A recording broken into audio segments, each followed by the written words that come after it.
Para entender el desarrollo de la economía peruana en los últimos 40 años, tenemos que remontarnos al fin del gobierno revolucionario de las Fuerzas Armadas en 1980. El presidente Fernando Belaúnde Terry intentó emprender reformas neoliberales para modernizar la economía. Sin embargo, la pesada herencia del régimen anterior y la crisis de la deuda provocaron un importante deterioro económico, agravado por el fenómeno del Niño, que dejó pérdidas que ascendieron a más de $1.000 millones, por lo que económicamente no fue un gobierno muy bueno. Para reactivar y mejorar la economía afectada en el gobierno de Belaúnde, Alan decide pagar solo una parte de la deuda externa, subsidiar dólares y venderlos a un precio menor a empresarios nacionales y aumentar el sueldo. Estas medidas no funcionaron y se dio una inflación y posterior hiperinflación de, según el Banco Central de Reserva, 2.178.482%. Esto causó desempleo, huelgas y escasez de alimentos. El Estado, luego de subsidiar, se queda sin recursos y se genera una inflación. Luego, se imprimen más billetes que no valen porque no reflejan nuestras reservas, lo que causa una hiperinflación. En resumen, este fue uno de los peores gobiernos económicamente hablando y dejó al Perú en un estado increíblemente mal. Fujimori inició su gobierno con una economía muy frágil y una gran hiperinflación, por lo que decidió aplicar un shock económico recordado por la frase de Juan Carlos Hurtado Miller, que Dios nos ayude, lo que causó que los precios suban de un momento a otro exponencialmente. Esta fue una medida decisiva económicamente para el Perú, al salir de la hiperinflación. Otros actos que le afectaron en menor medida fueron el autogolpe de Estado que efectúa Fujimori, la privatización de empresas y nueva constitución en el año 1993. Cabe resaltar que en este gobierno el Perú sufrió una inestabilidad por el terrorismo, que fue parcialmente vencida con la caída de Abimael Guzmán. Además, se calcula que hubo alrededor de 3.569 millones de dólares en pérdidas por el fenómeno del Niño en 97. Después de más de 10 años, Fujimori fue marcado por incapacidad moral permanente, encontrarnos en Japón. Hasta la persona que más odia a Fujimori puede decir con seguridad que su gobierno fue un éxito total en el ámbito económico. Tras la renuncia de Alberto Fujimori, Valentín Paniagua entra al poder. Él buscó una estabilidad económica en el país para dejar una buena base con la cual se pueda mejorar la economía en el siguiente gobierno. A pesar de que los yacimientos del gas de Camisea habían sido descubiertos en el año 85, recién en el gobierno de Paniagua se firmaron los contratos de campo, transporte y distribución en Lima y Callao. Es un acontecimiento importante ya que 50% de la electricidad del país es producida a través de este. Dentro de poco tiempo se podría decir que fue un buen gobierno económicamente. Luego, en el gobierno de Toledo, hubo una actividad económica positiva, la cual trajo muchos beneficios al país. Por ejemplo, se hicieron obras como la carretera interoceánica Perú-Brasil, la cual permitió la mejora y el intercambio económico, turístico y agrícola.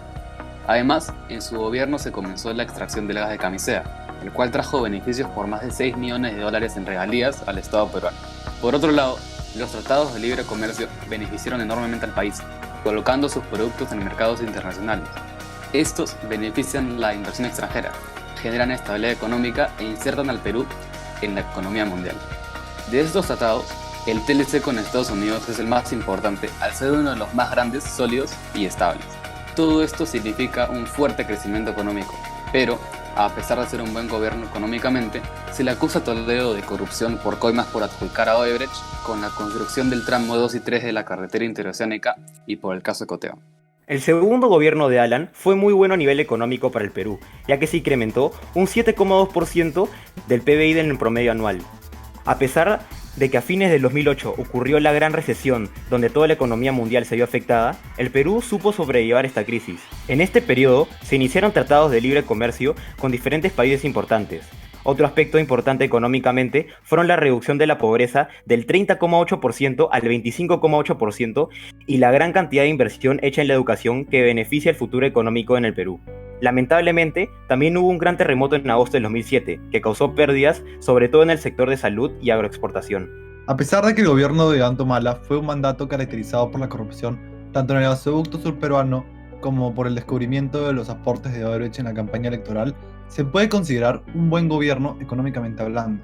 Según lo registrado por la INEI, la economía creció un 4,88% debido a la producción minera y de hidrocarburos realizada por los proyectos como Conga y Tía María, a pesar de las protestas en contra de ellos. También creó la Beca 18, la cual es una beca de educación a los jóvenes con pocos recursos, lo cual ayuda en el aspecto macroeconómico.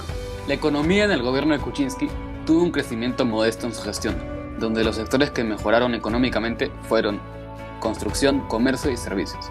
Él tomó la decisión de aumentar el sueldo mínimo y su gobierno fue caracterizado por la inestabilidad política, en donde hubo diversos enfrentamientos políticos con la oposición fujimorista que contaba con mayoría parlamentaria.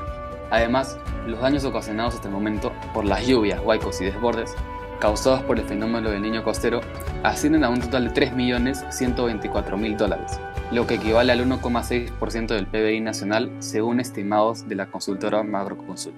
Su gestión económica es decepcionante. Si bien hubo factores exógenos negativos como la caída de los precios internacionales, el Niño Costero o la Bajato, se cometieron graves errores de política macroeconómica. Luego de que Vizcarra asumiera el poder, tras la renuncia de Kuczynski, el país nunca tuvo un crecimiento económico significativo. La inversión privada como la pública no avanzaron, habiendo sido los desencuentros políticos entre el Ejecutivo y el Legislativo, así como el destape de corrupción en el Poder Judicial, causantes de esta situación. Esto incluye la decisión de Vizcarra de cerrar el Congreso. Además, a esto se le suma el fenómeno de la migración venezolana. La peor parte económica llega en marzo de este año. Debido al coronavirus, Vizcarra tomaría la decisión de declarar el país en estado de emergencia, como también la cuarentena total obligatoria. Esto generó muchísimo desempleo, lo que causa a su vez una caída de la economía en un 30,2%, el cual es el peor registrado en la historia de nuestro país. Vizcarra fue vacado por el Congreso por presuntos actos de corrupción y fue reemplazado por el presidente del Congreso, Manuel Merino. Desde la llegada de Merino al poder, la gente se manifestó para demostrar su descontento, lo que causaría fallecimientos de peruanos y una enorme crisis social en el país. Esto, en medio de una crisis sanitaria, ocasionó la subida del dólar a 3.63 soles, lo que representa una caída del 1.24%. Al final, tras 5 días de descontento social, Merino renuncia al cargo, en donde posteriormente el Congreso toma la decisión de proclamar a Francisco Sagasti como nuevo presidente de la República. No se podría evaluar como bueno o malo económicamente por el poco tiempo, a pesar de haber tenido la caída del dólar. Solamente es un gobierno no aceptado popularmente. Para terminar con los 40 años, tras una fuerte crisis política vivida en el país, Francisco Sagasti juramenta como presidente de la República para devolver la estabilidad política y social al país e intentar llevar un buen gobierno de transición hasta el próximo año.